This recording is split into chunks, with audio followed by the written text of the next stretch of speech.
the gates of hell as we make our way to heaven through the Nazi lines.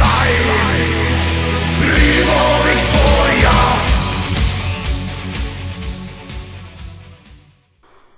I've been reading a lot on the topic of political circles, and most notably the idea of stabilising states. The idea being in every system, the potential for destabilisation and rocking of the boat is inevitable or certainly likely. Generally, there's an order which is tainted by corruption. This is not uncommon in many spheres. I mean, just look at academia and modern politics, in both the USA and the whole European Union debacle. The theory is, essentially from the corruption, chaos is the next stage, wherein disarray and table-turning is the prime directive for a new change. If you want a case study, it would be the last few election cycles. Now, I'm not American, so forgive the potential miscalculation, but there was order during the changeover when Obama was elected.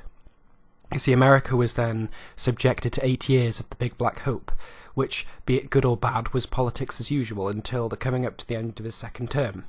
This is when the whole Hillary Clinton, the Clinton Foundation itself, and grab her by the pussy was a big discussion point in politics. Needless to say, the most corrupt, Saudi money-taking, email-deleting, calculating, lying, under sniper fire candidate turned out to be in bed with the Obama administration, who, it turned out, had been, quote, inadvertently surveilling Trump during an election year. Yeah, that's fucking right. I'm just going to accept what the FBI is saying right there without even noticing the little fedora tip there on the word inadvertent. You see, the corruption that was shown to the public resulted in people making the obvious choice, which in this situation was to tell Hillary Clinton to fuck off rightly and die in the best way they knew was possible, by voting in Donald J. Trump. This is the chaotic stage. In theory, it's been relatively normal for the most part. He hasn't done anything out of the ordinary. Now, I implore you to read of Fire and Fury inside the Trump White House. It was written by a critic of Trump and Steve Bannon. His name was Michael Wolff, and he highlights this whole chaotic idea in perpetuity. And it's honestly a well-written, mild-mannered tome, albeit with a peppering of anti-Trump bias here and there, and some pro-Trump stuff. You know, just relatively mild on the bias, though it's pretty accurate. But an apt insertion to this point would be the pop culture reference of Game of Thrones, wherein they are known for their ability to look inwards. You see, I believe it was Bran that said, "Chaos is a ladder," which at first seems like an inane comment on the nature of being. However, the chaos of introspection and the unconscious are inextricably linked with creativity and mental illness as well, but primarily creativity. You see, the systems that humans build are in line with how humans function. It's why humans cannot successfully survive and thrive in an anarchistic system, because we're social animals and form hierarchies naturally. Jordan Peterson has written massive amounts of literature on this topic and certainly spoke out in abject defence of this position, and I highly recommend you watch a lot of his lectures on YouTube. They cover this topic in perpetuity. Now, due to the link between the human condition and politics system, the subconscious hierarchy can be formed. I mean, if you're in a room with another person, there is a subconscious hierarchy formed. Next time you're talking to one person, note who you think is above the other in the hierarchy, because it's very obvious and very easy to tell. You just have to have a mild idea of how social situations like that work. Next time you're in a conversation, try it. Honestly, I highly recommend it. It'll show you to a T why humans form hierarchies. So the link between the human condition and politics as a system, it could be said that this chaos and creativity in humans results in the same in the political landscape. From the chaos that is currently occurring in the political sphere, I anticipate even more chaos and all-encompassing thought. It just seems like that's the right step forwards. However, there could be total serenity and order. It depends how the American politics system will work its way out around this. It seems like they're trying to block every single thing he's trying to do, which, be it good or bad in your opinion, is the system working as intended? Now, the extremes of both of these positions are dangerous, and in my opinion should best be avoided.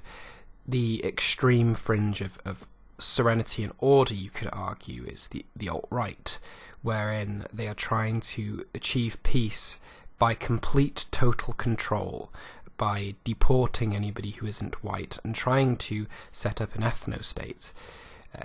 It's a odd place to be, and I think it's very dangerous to be at that point.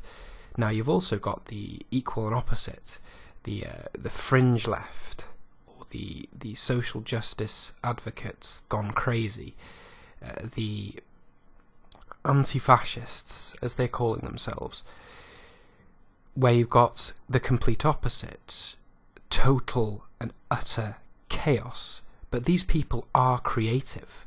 A lot of them are very liberal, and again, creativity and liberalism is quite evidently linked. Now, the idea that these people have the right ideas is, again, a push.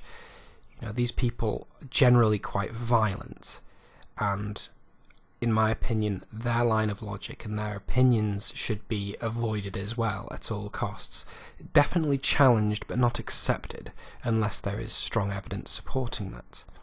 You see, I reckon that this minor adjustment into chaos for a beat may potentially be a good thing, because it's the knowledge that we have on it at the moment is well, strictly unknown for the most part. You know, it's scary, fascinating, and yet oddly exciting. Now, if we grab this bull by the horns and get to work building a better society with our current leaders at the helm, we might be able to embrace the chaos, drive forwards for a new order, a better order. And I think that if we stop being so hateful, well, not we, but you people out there that I'm addressing directly, you know, and I'm not talking about Trump, who is primarily America-centric. He cares about Americans, not about white people or multiculturalism. He doesn't care about that shit. I'm addressing Antifa and the spearheads of the alternative right, because in my opinion, you're both as bad as each other. And while Antifa actually participates in political violence, it seems, at an extortionate amount, just ridiculous amounts of rioting, compared to the radical right, it just seems that, you know, it would be better if you just stop participating in violence and potentially violent rhetoric. People saying that they want to remove black and non-white people from America and the alt-right, and they're saying they'll do it by peaceful means, which, by the way, is impossible. You can try and say that it's possible, but certainly it would be a difficult task to accomplish. Now, can you please just fuck off and let the adults talk for a moment? You see, political violence is wrong, no matter what justification you may have. And playing Capture the Flag with Sargon, or playing Capture the Flag with Shia LaBeouf, is the funniest shit I've ever seen. It's honestly the most meme-worthy thing that's been existing for a while, but it just shows that Antifa's ability to play Capture the Flag is about as good as their ability to perform a fucking thought. And yeah, it's overall communists. They're just funny. God, those communists are amazing. Now, to discuss the underground metal album for this week, I highly recommend you listen to a band called Footprints in the Custard. Their album, The Descent of That's my phone. The underground metal album for this video is Footprints in the Custard. Their album is the Descent of Decency, which is a comedy album. It focuses on sex, but it's funny shit that's played well, and there's a lot of funny references to events that have occurred. You know, my favourite song of theirs is Party Metal, followed by Hanging with David Carradine, which both of them are pretty funny. Anyway, I'll leave you to it. So peace out, suckers. Fuck off. Yeah. Bye.